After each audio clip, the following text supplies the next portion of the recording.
Welcome, everyone. So today, um, we are going to look at this blog post called Her Light Remains, Celebrating Mom's Love on Mother's Day. I think we all know Mother's Day, it can be a really tough time, especially, if your mom has passed away. And, there's a lot of feelings that come up.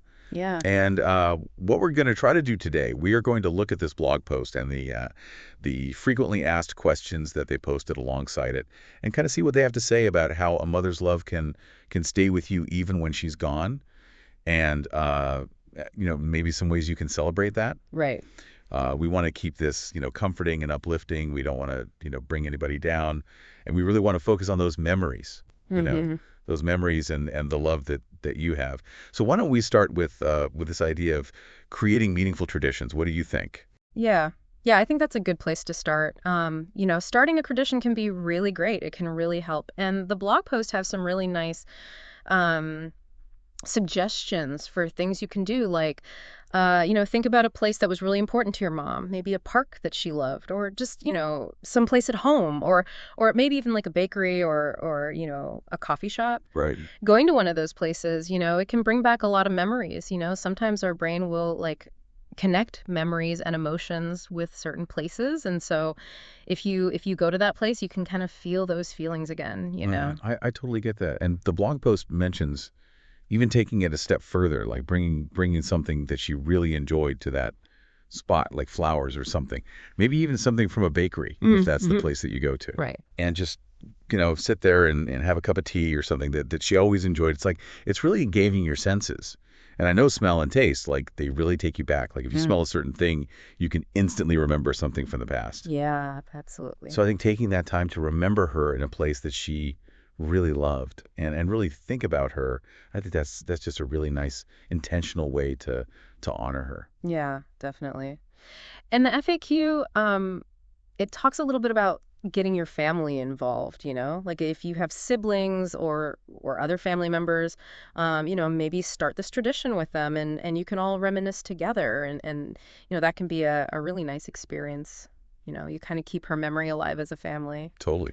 Totally. It's like you're all kind of sharing in that experience. Yeah. It definitely brings you closer. So the blog post also talked about making some kind of tribute to her life, to really celebrate who she was as a person. Do you want to talk a little bit about that? Sure, yeah. The post gives a whole bunch of different ideas. Some of them are like really simple things you can do, and some of them are a little bit bigger. Um, but even the little things can be really meaningful, like lighting a candle to remember her. Right. That's something really simple, but it's a nice gesture. Or putting together some flowers that she liked. Those are things that can make her feel a little bit closer, even though she's not physically there. Yeah. And then, they talk about some things that maybe are a little bit more involved, but they will last longer, like planting a tree or Mm. making a little garden in her memory. Right? I really love that idea. I think it's so beautiful that, something that's alive and will continue to grow. Mhm. It just makes me think of her spirit in a way. Yeah, yeah, for sure. And the post also mentions writing her a letter. Maybe there's something that you wish you would have said or just something you want to tell her. The FAQ talks about this a little bit too. It says, writing a letter can help you feel close to her even though she's not here. It's kind of like continuing a conversation with her, but in your own way. Yeah, I love that. And then the blog post goes into this idea of carrying on her legacy, her legacy of kindness. Right. And I think that's really special because it keeps that impact that she had on the world alive. Exactly. And the blog post talks about, doing something for a cause that she really believed in, like an animal shelter or a food bank or, even a scholarship fund. These are just some ideas, but, whatever she cared about. Yeah, and the FAQ says that donating money or volunteering your time for something like that in her name can be really powerful. You're kind of honoring her values, Right. and it keeps her spirit alive. It allows her to keep having a good impact on the world. It's like you're keeping her values alive in the world, which I Mhm. think is it's really beautiful. Yeah, it's really special. And there's also this idea of getting creative to remember her. Yeah. And I think this is something that can be really personal and comforting. Yeah, definitely. There are a lot of great ideas in this section. Like, one of them is cooking her favorite meal. Food is so powerful, you Oh, know? yeah. Certain foods can bring back a specific memory really easily. And so if you make something that she loved, it can kind of bring you back to those times that you shared together. Or, maybe you put together a scrapbook with old pictures. That's another way to, look back on those good memories. Or you could even make a playlist of music that reminds you of her. Yeah, that's a great idea. Both the blog post and the FAQ, they both talk about how these little creative things that you do can be really good for you and can help you feel like she's, kind of still with you. Yeah, yeah, for sure. It's like you're bringing those memories to life again. Right. It's really special. It makes me think about my own grandmother. She collected postcards. She had this huge collection of postcards. And she passed away a while ago, but now I collect postcards from everywhere that I travel. Mm. And it's like I'm continuing her collection for her. It's just a little thing, but every time I get a new postcard, it makes me think of her. She loved to see the world, Yeah. and she would love to see my collection, I think. Yeah, absolutely. That's so great that you're doing that. You're kind of keeping her passion alive.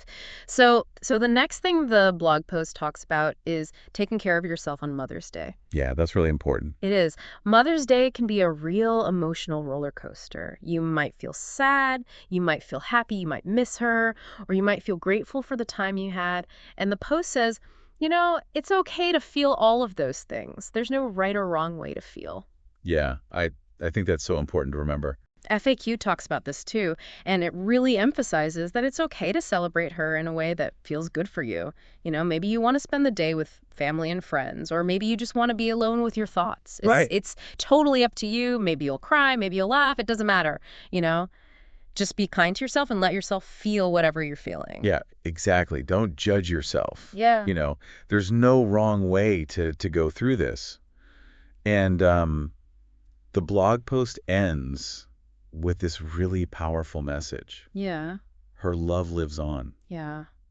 It's a beautiful way to end the post. It is. It's like, yeah, she might not be physically here, but the love that she gave is still a part of you. Right. It says that her love is present in all the things she taught you, the values that you learned from her, and all those memories that you keep close to your heart.